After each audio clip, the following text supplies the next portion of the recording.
그러면 이제 이만희 총회장이 사후에 신천지가 어떻게 변경될 것 같냐라고 이제 질문을 많이 하시는데, 뭐 이 부분은 아까도 말씀드렸다시피 그 이만희 총회장이 어떻게 생각하느냐에 따라 다른 거잖아요. 이만희 총회장이 어떻게 생각하느냐 여기에 되게 다른 건데, 그러면 이만희 총회장이 그 뭐지? 이제 그 옛날 백만봉 씨처럼 지금부터 나는 그 재림예수의 역할을 그만둔다. 너희들을 수고했다라고 이제 털고 갈 사람은 아니잖아요. 만약에 그렇게 하면 그 당시 이만희 총회장처럼 우리 주님에게, 이만희 총회장에게 따지시는 분이 상당히 많을 건데 아마 그럴 일은 없을 것 같고, 이만희 총회장은 어쨌든 간에 그동안에 해온 입장을 취해보면 뭐 통일교의 잔처를 통일교가 걸어온 길을 이제 밟아 나갈 것으로 생각하는 게 상식적이겠죠.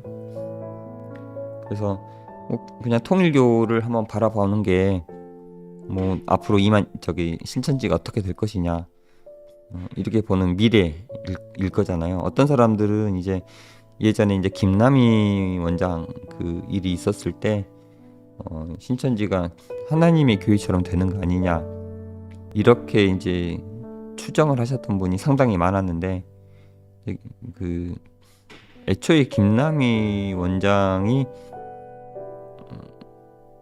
그러고 싶은 욕심이 있었는지는 잘 모르겠어요. 그냥 다른 자기가 뭐 신앙의 지도자가 되고 싶은 욕심보다는 다른 욕심을 가지고 있었으면 제가 오케이 하겠는데, 본인이 그 종교 지도자가 되는 것에 대한 욕심을 가지고 있었는지는 좀 의문이죠.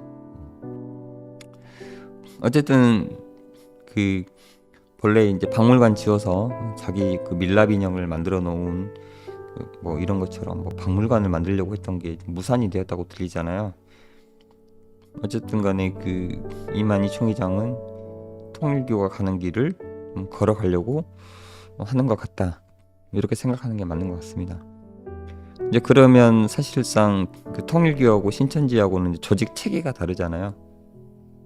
통일교는 일종의 뭐 교회 체제를 가지고 있고, 뭐 신천지도 교회 체제를 갖고 있는데, 이거는 조직에 대한 이야기를 하는 거니까, 신천지 같은 경우에는 상징적인 조직 체제를 갖고 있어요. 신천지도 마찬가지로 지역이라는 걸 가지고 있지만, 신천지는 특이하게 12지파라는 개념을 갖고 있잖아요. 12지파라는 개념을 가지고 있어서 좀 이게 다르죠. 그래서 그 틀을 이 사람들이 좀 깨기는 힘들 거다. 어떤 다른 사이비 단체는 이게 뭐 동서남북으로 나뉜 데도 있고 그렇긴 하더라고요. 근데 실제로 신천지는 12지파가 있기 때문에 12지파에 대한 것을 고려해서 이 사람들이 어떻게 될 건지 한번 그려볼게요. 네, 근데 이 이야기를 하는 게 뭐 크게 의미가 있나 싶기는 해요. 이만희 총회장 죽으면 실망해서 나올 사람 나오는데, 실망해서 나오는 사람들을 우리가 얼마나 잘 달래줄 수 있느냐, 잘 도닥여줄 수 있느냐, 이런 게 저는 더 중요하다고 생각하거든요.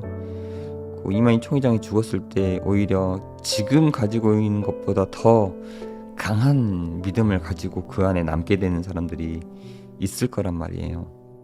그러니까 강한 믿음으로 거기에 남든, 아니면 갈 데가 없어서 거기에 남든, 어쨌든 간에 그곳에 지금보다 더 강한 소속감을 가지고 그 단체에 남아있게 될 거란 얘기거든요. 그렇기 때문에 저희가 우선 할 수 있는 일은 나오는 그 사람들을 저희가 어떻게 잘 받아줄 것인가, 그게 있고, 이제 뭐 오늘 이야기 하려고 사실 마음 먹고 왔기 때문에 이야기를 드리면, 이만희 총회장이 죽은 다음에 어떤 그림이 그려질 거냐, 이 몇 가지 시나리오가 예전부터 있었어요. 그 내용을 한번 이야기를 한번 해볼게요.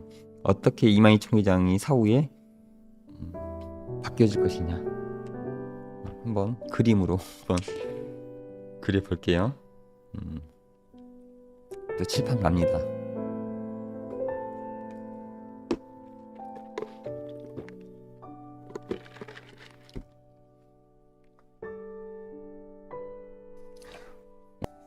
우선 그 이만희 총회장 이제 신천지 같은 경우에는 12지파가 있잖아요. 그러니까 이만희 총회장 사후에 이 12지파가 어떻게 될 것이냐 이제 이런 부분이 있었잖아요. 그러니까 지금 현재 형식상으로 신천지는 어떻게 됐냐면 이 12지파를 이제 컨트롤하고 있는 곳이 이제 총회죠. 총회, 신천지 예수교 중기정막성전 뭐 총회 본부라고 부르는데 총회가 있고 이 총회에 12지파가 있어요. 뭐 이게 성경적인지 아닌지는 잘 모르겠지만 성경적인지 아닌지는 잘 모르겠지만 이 총회에 있는 우리 대표자, 이 총회장은 요한 지파에 이제 있죠. 예전에 그걸 뭐 이 체계를 이제 이야기하면서 드리는 말씀이긴 한데 이게 있잖아요. 우리 그 최후의 만찬을 찍은 그 신천지 사진 기억나시죠? 가운데 이제 그 가운데 이만희 총회장이 있고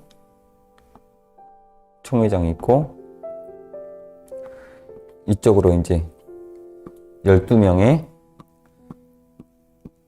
이제 제자인데 이제 지파장들이 있고 이래서 이제 흉내내는 사진을 찍었잖아요.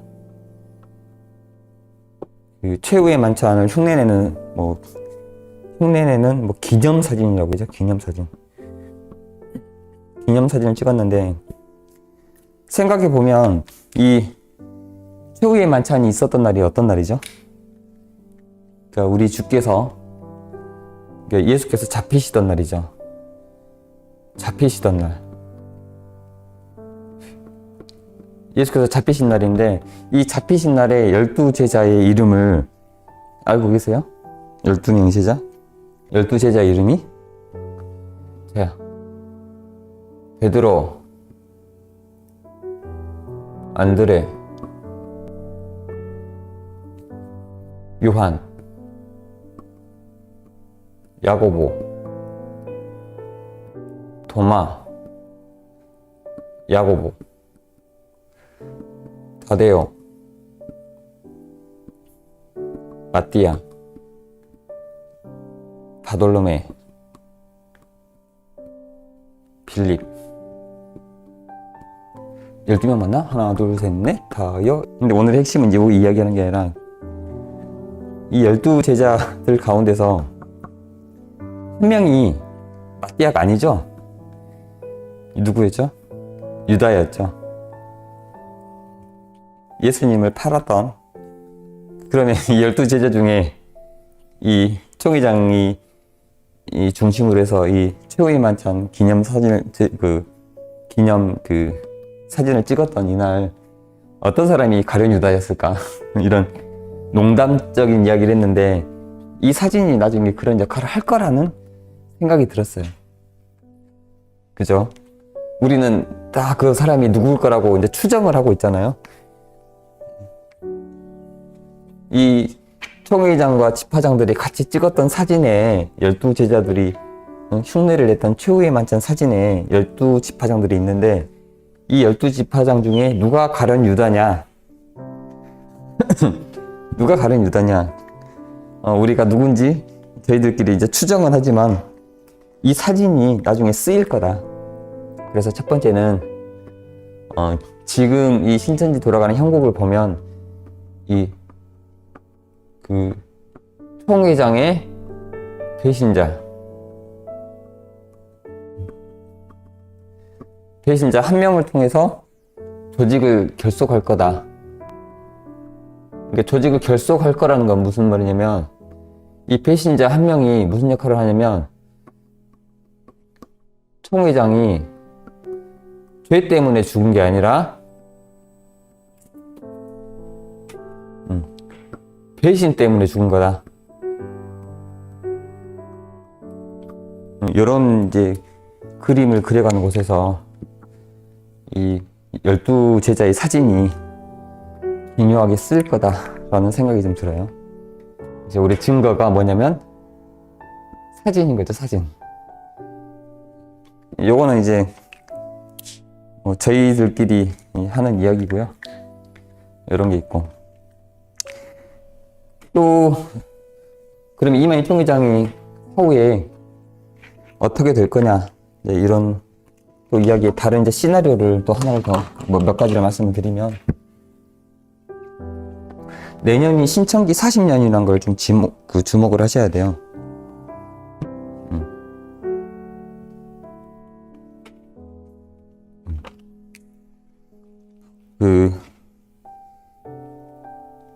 저희가 잘 알고 있듯이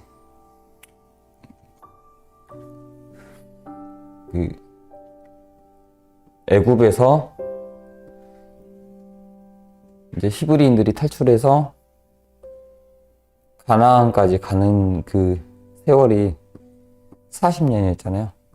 정확히 40년은 아닌데 어쨌든 저희가 보통 성경에서는 전부 다 40년, 또 보통 40년 광야 생활 이렇게 표현을 하잖아요. 그래서 그 40년 광야 생활에 대해서 내년이 이상하게 또 신천기 40년이네, 내년이. 신천지가 2023년이 40년 되는 해네요. 그래서 이 40년을 통해서 총회장은 사실 이걸 다 실패할 걸 알 수 있었겠죠. 저는 총회장이 이게 거짓말이란 걸 잘 알고 있다고 그러니까 믿을 수밖에 없는 사람이죠. 근데 이제 총회장이 40년이 됐는데 역사가 완성이 안 되잖아요. 역사 완성이 안 되기 때문에 그 모세의 그 입장을 취하는 거예요. 뭐냐면 이제 백성들이죠. 너희 죄 때문에 총회장은 가나안, 그러니까 여기서 가나안은 이제 천국을 상징하는 거죠. 들어가지 못한다라는 이제 그 입장을 취할 가능성도 있고, 그러면 이 역사 속에서 누가 있었냐면 바로 여호수아라는 존재가 있었죠. 여호수아와 갈렙. 이제 성경 역사를 조금 아시는 분들은 전부 다, 그러니까 잘 모르더라도 요즘에 이제 뭐 거의 기본적인 상식처럼 많이 알고 계시는 분이잖아요. 실제로 애굽에서 나올 때는 모세가 인도에 나왔지만 가나안에 들어갈 때는 실제로 누구죠? 여호수아, 갈렙, 이 두 사람에 의해서 가나안을 들어가게 되는 거잖아요. 그래서 이 두 사람을 여호수아와 갈렙, 이제 이게 무슨 얘기냐면 투톱이죠, 투톱. 물론 이제 여호수아가 1번이고 갈렙이 2번이겠습니다만 어쨌든 투톱 체계로 갈 거라는 시나리오. 요게 이제 그 이만희 총회장이 사후에 벌어질 법한 요 시나리오로 우리가 보통 이야기하고 있는 거고요. 어떤 분들은 이게 가장 유력하지 않냐 이렇게 이야기하시더라고요. 왜 그러냐면 지금 총회장 옆에 열심히 붙어있는 분들이 두 분이 있어서, 어쨌든 두 번째 시나리오는 그 광야 40년을 그 신천지에 대입을 한 거죠. 신천지에 대입을 해서 총회장의 죽음을 합리화하는 거죠. 총회장의 죽음을 합리화하는 방법에 이 광야 40년을 신천지에 대입한다는 거죠. 그래서 신천지 총회장의 죽음은 신천지 백성들의 죄 때문이다. 인 거고, 여기서 이 증거로 잡는 것은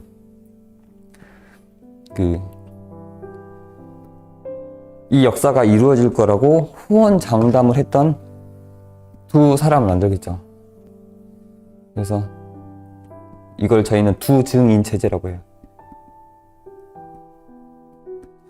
아까 투톱이라고 말씀을 드렸는데, 이런 상태를 이런 태도를 신천지 총회장이 사후에 가지게 될 두 번째 시나리오는 총회장의 죽음으로 인해서 광야 40년에서 가나안에 들어갔던 여호수아와 갈렙, 그래서 그걸 계시록의 또 두증인 체제로 가지고 간다는 거. 이게 두 번째 시나리오고요. 이제 세 번째 시나리오는 여러분이 솔로몬의 이야기를 좀 알고 계셔야 되는데, 이제 하나님이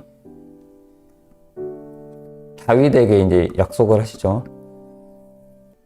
그래서 다윗이 누구를 낳냐면 솔로몬을 낳고, 다윗이 뭘 하려고 하냐면 성전을 지으려고 했을 때 다윗이 사실은 이렇게 많은 이제 전투를 하느라 힘들었을 거예요.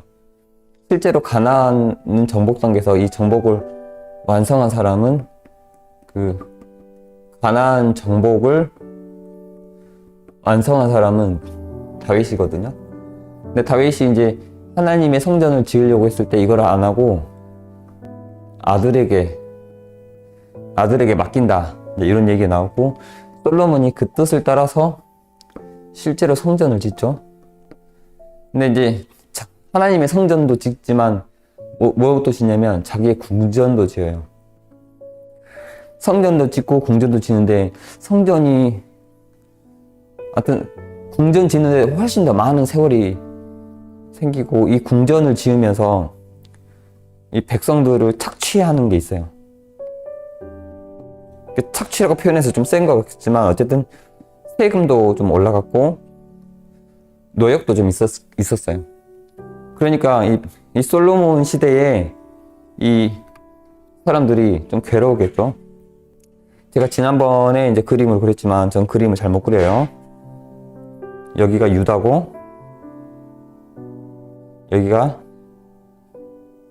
베냐민이고, 이 지파가 유다 지파 안에 베냐민 지파가 안에 들어있잖아요.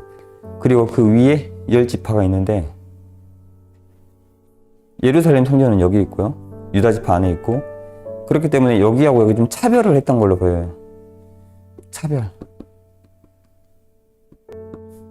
그래서 나중에 하나님이 이 궁전 지을 때 있었던 이 감독 일명을 선지자를 보내서 이 10지파를 줘버려요. 그래서 실제로 솔로몬 이후에 남유다 북이스라엘로 나눠지거든요. 솔로몬 이후에. 그러니까 이렇게 된 이유는 솔로몬이 신명기에 나와 있는 것처럼 왕은 말을 많이 두지 말며 금 많이 두지 말며 여자 많이 두지 말, 이런 걸 솔로몬이 지키지 않았던 것이죠. 사실은 이 죄가 여기에 반영이 된 거라고 봐야 되겠죠. 어쨌든 간에 이 솔로몬 시대 이후에 남유다 북이스라엘로 나눠지는데, 문제는 여기 신천지에 대입을 한다는 거예요. 어떻게 대입하냐면 지금 신천지가 12지파잖아요. 신천지 12지파에서 지금 지파장이 바뀌지 않은 곳이 어디 있냐면 베드로하고 마띠아인 거죠. 베드로하고 마띠아. 그리고 그 나머지 10지파가 있는데, 이 두 지파가 자기의 정통을 주장하거나 여기를 반역자로 규정하는 거죠. 이건 실현 가능성이 높진 않다고는 해요. 왜냐면 현재 베드로 지파장이 그 지제섭 지파장에서 이땡우가 지금 대리를 하고 있기 때문에 실질적으로 현실성은 없다고 생각을 하긴 하는데, 그래도 이런 건 이 사람들은 언제든지 자기네 조직을 유지하기 위해서 합의를 볼 수 있는 상황이에요. 그래서 10지파, 12지파. 그래서 12지파가 서로 이분돼서 뭐 베드로하고 마띠바는 정통을 주장할 것이고 10지파는 여기에 비하면 반역자이지만 어떤 협력 관계에 있는 이런 조직으로 두 체계로 나눠질 거다. 요게 이제 세 번째 시나리오죠. 이제 요거를 정리하면 이렇게 되는 거죠. 세 번째는 솔로몬. 그러니까 이렇게 되면 이만희 총회장을 솔로몬을 만들어야 돼요. 솔로몬 사후 남북 이스라엘.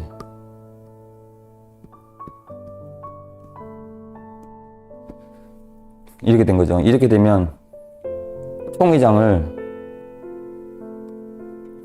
지혜도 있고 하나님의 말씀을 받았고 뭐 우리를 가르쳤고 뭐 하고 이 12지파도 창설했고 많은 업적이 솔로몬처럼 업적이 있는 것은 사실이지만 결국은 총회장이 죄를 졌다. 그래서 쪼개졌다. 그러나 7갈래로 쪼개지지 않고 자기네들은 2개로 쪼개졌다. 이렇게 되는 게 세 번째 시나리오죠. 이거에 대한 그 증거나 이런 체제를 어떻게 볼 수 있냐면 현재 그 마띠아 베드로 지파가 이제 선봉이 될 거다. 요런 이제 인 거고 이제 마지막 시나리오인데 제가 아까 그 신천지라는 조직이 사단법인이나 재단법인이 아니고 보통 우리 친목회와 같은 임의단체인데 총회장이 유고시에 어떻게 된다라는 걸 정해놓지 않았어요. 그러니까 다른 보통 저희 일반 교회 같은 경우에도 그 조직 체계에 보면 대표자가 있잖아요. 임의단체의 대표자. 그러니까 임의단체가 뭐냐고 다들 물어보신데 이거를 이제 비법인 사단이라고 부르고 그럼 비법인 사단이 뭐냐고 물어보면 쉽게 이해할 수 있는 방법으로 뭐라고 하냐면 그냥 개인 사업자라고 보시면 돼요. 영리업에서 보면. 그런데 이제 이 개인 사업자인데 뭐 실제로는 뭐 비영리다. 뭐 인정을 해주자고요. 어쨌든 개인 사업자하고 비슷한 형태로 되어 있어서 대표자가 있는데 일반의 이 비영리 그 임의단체에서는 이 대표자 이 단체에 보면 정관이라는 게 있죠. 정관. 정관이라고 특히 부르지는 않지만 보통 회칙 아니면 이제 신천지처럼 뭐 성헌 하여튼 뭐 어떻게 부르든 간에 정관으로 그 표상되는 이런 규칙들이 있어요. 이 규칙들에 어떤 게 있냐면 대표자 이제 지금 중요한 게 대표자가 누구냐 근데 누구냐보다는 어떻게 선출하냐 대표자의 임기는 어떠냐 그 다음에 이사회 결정은 어떻게 하냐 보통 이런 것들이 들어가거든요. 그리고 이제 그 뒤에 이제 재산 문제가 있고. 근데 이게 어떤 거냐면 신천지 정관의 대표자는 이제 이게 이제 총회장이죠. 그러면 선출하느냐? 선출하지 않아요. 임기가 있냐? 임기 없어요. 임기에 대한 규정이 없어요.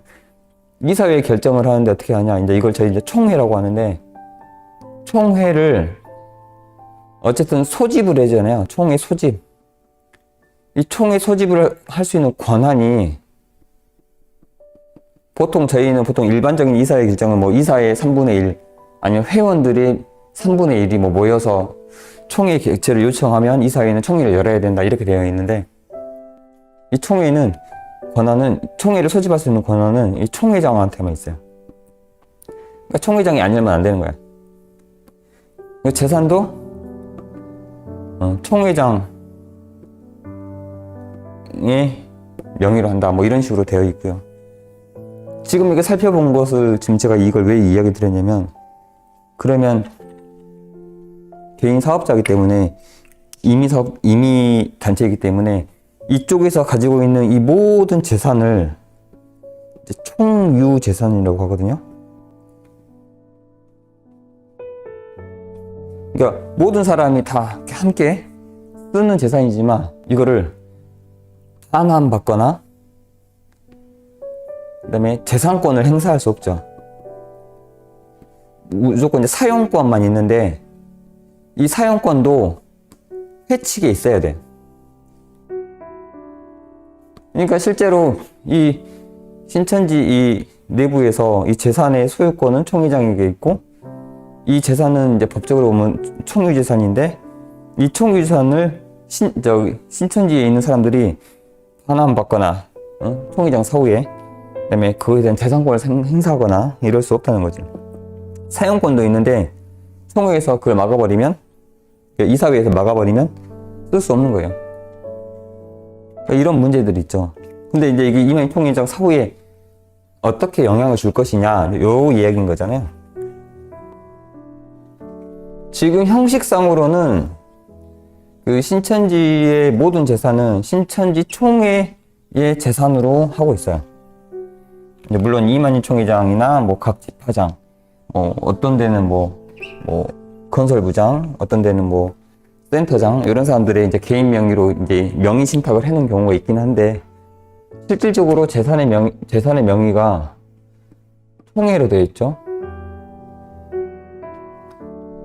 그러면 지금까지는 총회 본부가 이 요한 지파의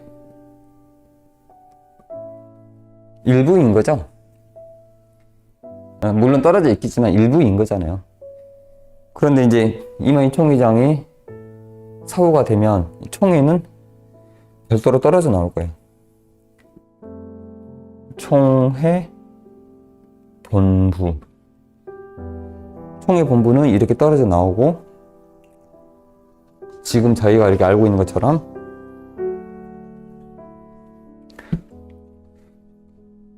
지파들이 이렇게 있을 거고, 지금과 마찬가지로 각 지파들은 이 총회 본부에 뭐를 하죠? 각 지파들은 이 총회 본부에 11조를 하게 되어 있죠. 그래서 이 총회 본부는 이 11조를 받게 된 거죠. 그러면 총회장이 이제 사고가 되면 이 총회 본부를 이제 그 대표하는 사람, 이게 다시 총회장이 필요하겠죠. 이제 누가 될 거냐? 요게 이제 핵심 키포인트인 거예요.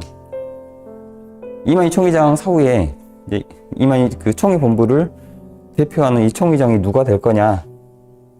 요게 이제 핵심 포인트인데, 여러 가지 그 말들이 있잖아요. 지금 그 이만희 총회장 옆에 열심히 붙어 있는, 근데 현재 그 이 평화의 궁전, 이 궁전 안에 지금 누구누구가 살고 있는지를 보면 되거든요. 사는 사람, 그 다음에 그 왕래하는 사람, 이거만 보면 되잖아요. 그러니까 저희가 뭐 눈으로 본 건 아니지만 듣기로는 여기에 이제 그 총회장 부부가 있고, 왕래자는 우리 소 땡땡 변호사가 있고, 또 갑자기 생각이 나는데 고 땡땡땡 총무가 있죠. 제가 이름 말 안 해도 다 아실 거예요. 그리고 총회장 부부 옆에 수발 들고 계신 분이 비서 역할하고 계신 분이 그 김땡화 씨가 있고, 그리고 우리 이제 플러스 알파로 보는 이제 양아들 부부 이렇게 있을 거잖아요. 그러면 제가 상식적으로는 이제 총회장의 양아들이긴 하지만 어쨌든 아들이라서 이쪽 부부, 이쪽이 유력한 이 총회를 대표하는 사람들의 걸 보고 있는데,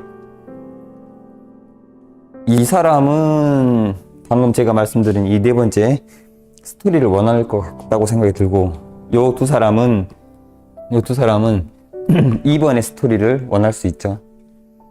그래서 원하는 방향은 다르겠지만 현재는 1번은 가능성이 없고 2번이 가능성이 더 없다고 했는데, 실제로 이 두 증인 체제의 비슷한 케이스로 이 두 사람이 활용될 수도 있다는 생각이 들어요. 그래서 요 양아들 부부가 아니면 요 소고 요 두 양반의 가지로 다른 사람이 총회장에 올라오지 않을까 이렇게 생각이 되는 거죠. 왜냐면 돈은 계속 나오는 거니까.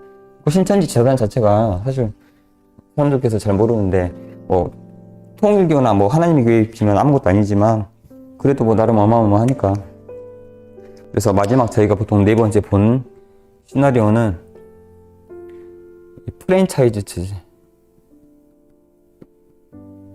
프랜차이즈 체제가 된다. 이제 총회 본부가